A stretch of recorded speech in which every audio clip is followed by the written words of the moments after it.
सोचो आप exam hall में बैठे हो और आप पूरी मेहनत करके गए, लेकिन जब क्वेश्चन आपने देखा तो बहुत से क्वेश्चन आपको ऐसे मिल गए जिसको आपने याद तो भी नहीं किया था, और बहुत से क्वेश्चन ऐसे हैं जो पहचान से बाहर है, यानी आपको उसका 100% आंसर नहीं पता। ऐसे सिचुएशन में अगर आपको खुद की भाषा में आंसर लिखना नहीं आएगा तो आप पूरे के पूरे मार्क्स गवा दोगे, और फिर यहाँ पर कंफ्यूज होगे कि क्या जो 100% याद नहीं है मिला जुला के अपने भाषा में लिखा उसमें कितना नंबर मिलेगा। तो इस दृष्टिकोण से आज की इस वीडियो को आपको पूरा देखना चाहिए, सब कुछ क्लियर कर देने वाले हैं। देखो भाई, आपका समस्या क्या है। सबसे पहले तो क्वेश्चन जो है आपको बहुत ज़्यादा किताबों में हर तरफ से बहुत ज़्यादा क्वेश्चन देखने को मिलता है, ठीक है। और यदि आपका ड्रीम 450 प्लस है या 450 प्लस है, या फिर आपका ड्रीम 480 प्लस टॉपर है, तो इन दोनों सिचुएशन में आपको हर हाल में बहुत ज़्यादा क्वेश्चन को याद करना पड़ेगा। बट कब तक, एक लिमिट होती है, 1000 2000, मतलब भले ही आप याद कर ले बट एक लिमिट होनी चाहिए ना, कि हमें इससे बहुत इतना ज़्यादा याद करके क्या करेंगे, एग्जाम में भी आना चाहिए। तो ऐसे में आप एग्जाम में आने वाला बहुत सा क्वेश्चन याद कर गए और उससे आ जाएगा। देखो, बिहार बोर्ड का जो पैटर्न होता है, जैसे कि 100 क्वेश्चन है, 100 में से आपको 50 बनाने हैं। तो ये मान लो कि ये 50 जो छोड़ना है और ये 50 जो बनाना है, तो आधे प्रश्न जो बनाने हैं वो कम से कम बनाने भर के प्रश्न आपके लड़ जाएं। आप ऐसी तैयारी करके जाओ, ऐसा पढ़ के जाओ।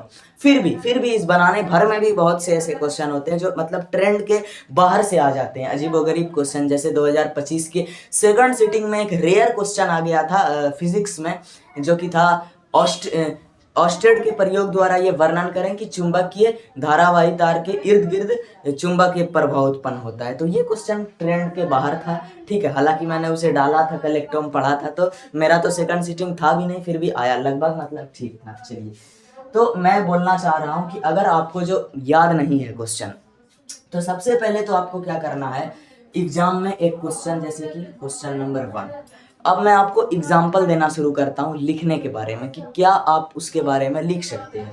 तो जैसे कि आपके सामने एक क्वेश्चन आ गया, रूसी क्रांति, ठीक है भाई, रूसी क्रांति के प्रभावों का वर्णन करें, रूसी क्रांति के प्रभावों का वर्णन करें, और आपको ये क्वेश्चन 100% याद नहीं था।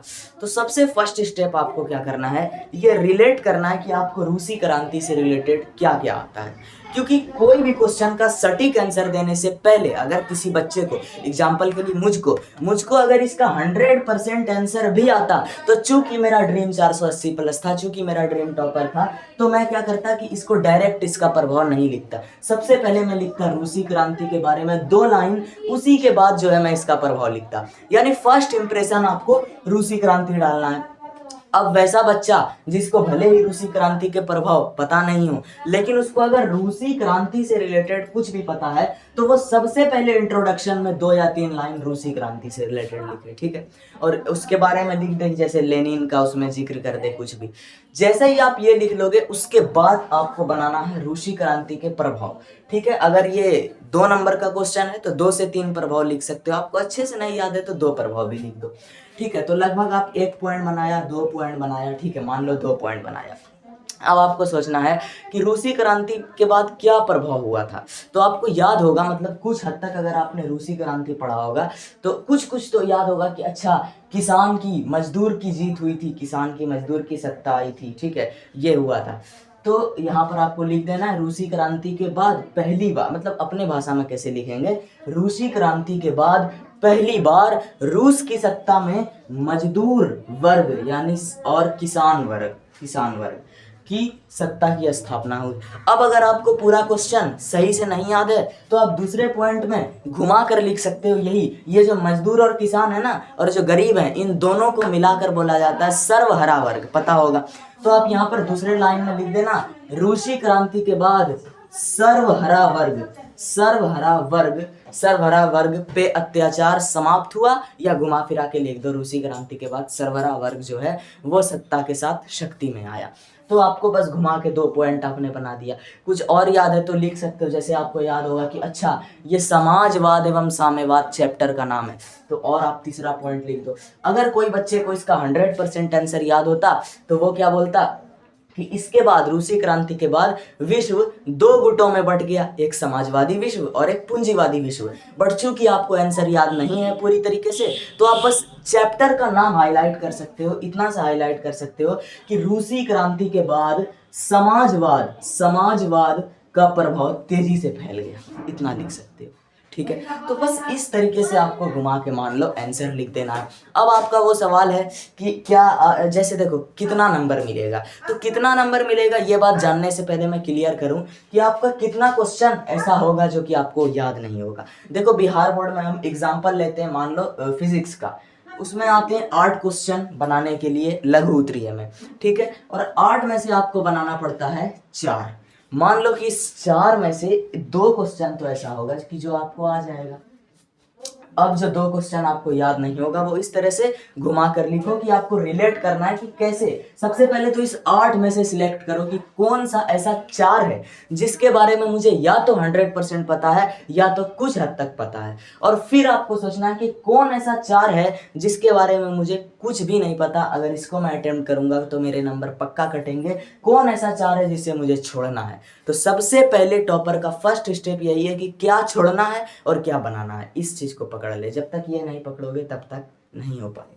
ठीक है, तो इस तरीके से आपने कर लिया। अब नंबर कैसे एग्जामिनर देगा, देखो एग्जामिनर के पास जो आंसर की होता है, ये आंसर की, बोर्ड एग्जाम की आंसर की, तो एग्जामिनर के पास जो आंसर की होता है उसमें कभी भी आंसर पैराग्राफ में दिए हुए नहीं होते। अगर पैराग्राफ होता भी है तो अल्ट्रा शॉर्ट, यानी कि मुश्किल से 1 से 2 लाइन में सिमटने वाला पैराग्राफ होता है। बट हाँ 99% केस में बोर्ड एग्जाम चाहे कोई भी बोर्ड हो, और बिहार बोर्ड का तो जो आंसर की होता है वो बुलेट पॉइंट में दिया होता है। चाहे कैसा भी क्वेश्चन आ जाए, दीर्घ आ जाए, लघु आ जाए, इधर उधर प्रूफ कुछ भी हो जाए, ये एरो वाला जो है ना, ये बुलेट पॉइंट ऐसे दिया रहता है, हर पॉइंट एक लाइन एक लाइन एक लाइन।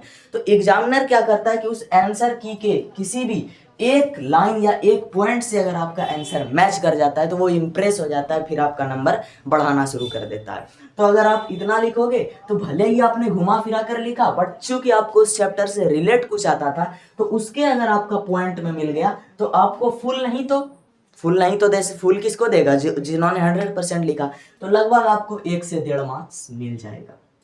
ये उन बच्चों के लिए था जिन बच्चों को आंसर परफेक्ट याद नहीं था या बिल्कुल याद नहीं था, मिला कर लिखा। लेकिन वहीं पर ऐसा बच्चा जिसको इसका आंसर 100% याद था, बट फिर भी उसने एक बात सुन रखी थी कि कभी रट कर मत लिखना, और अगर उसने अपने 100% याद किए हुए आंसर को ही पूरे अच्छे तरीके से बिना रटे अपने भाषा में लिख दिया। अब अपने भाषा में कैसे लिखते हैं, जैसे कि उसको अच्छे से याद था कि रूसी क्रांति के बाद विश्व 2 गुटों में बटा, समाजवादी विश्व, पूंजीवादी विश्व। तो उसने अपने भाषा में लिखा कि जब रूस की क्रांति हुई तो रूसी क्रांति के परिणाम स्वरूप या फल स्वरूप विश्व दो विचारधाराओं की तरफ बढ़ गया, अंततः विश्व 2 गुटों में बट गया। उसके बाद उसने एक बढ़िया सा पॉइंट बनाया, पहला पॉइंट समाजवादी विश्व, दूसरा पॉइंट पूंजीवादी विश्व। इसे कहते हैं 100% याद होते हुए भी अपने भाषा में आंसर लिखना। तो ऐसे में 90 क्या पूरा ही चांस मान लो कि इसको 2 में 2 मिलेगा। ठीक है, फुल मार्क्स मिलेगा क्योंकि उसके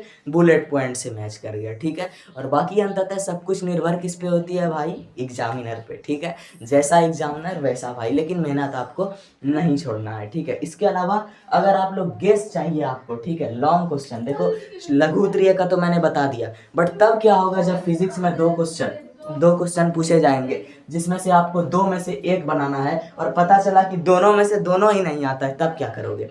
तो ऐसे में आपको लॉन्ग क्वेश्चन बड़ी ही परेशानी क्रिएट करता है। तो लॉन्ग क्वेश्चन की जो समस्या है, प्रॉब्लम है, इसको हल करने के लिए हमने लाया था लॉन्ग कलेक्टो। क्या है, इसमें मैथ, साइंस, एसएसटी के प्रत्येक खंड, यानी physics, chemistry, biology, history, geography, polity, economy, इन सब का कंप्लीट लॉन्ग कलेक्टो है। मतलब इसके बाहर आपको कहीं से लॉन्ग क्वेश्चन पढ़ने की जरूरत नहीं पड़ेगी, क्योंकि इसमें सारे प्रीवियस ईयर पीवाईक्यू के क्वेश्चन है, सारे मंथली एग्जाम जो पिछले साल हुआ था उसके लॉन्ग क्वेश्चन है, इसके अलावा सारे जितने भी सरकारी मॉडल पेपर आए हैं उसके लॉन्ग क्वेश्चन है, इसके अलावा जितने भी एनसीईआरटी में लॉन्ग क्वेश्चन है वो हैं, इसके अलावा जितने भी रेयर या जो भी ट्रेंड होने वाले गेस्ट टाइप के क्वेश्चन है वो हैं। मतलब अल्टीमेट कलेक्शन है ये दीर्घ उत्तरीय प्रश्न का।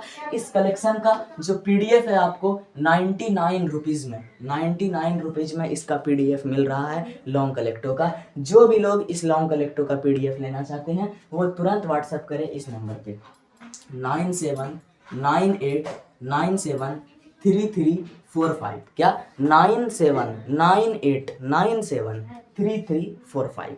और व्हाट्सएप पे आप आराम से पीडीएफ ले सकते हैं।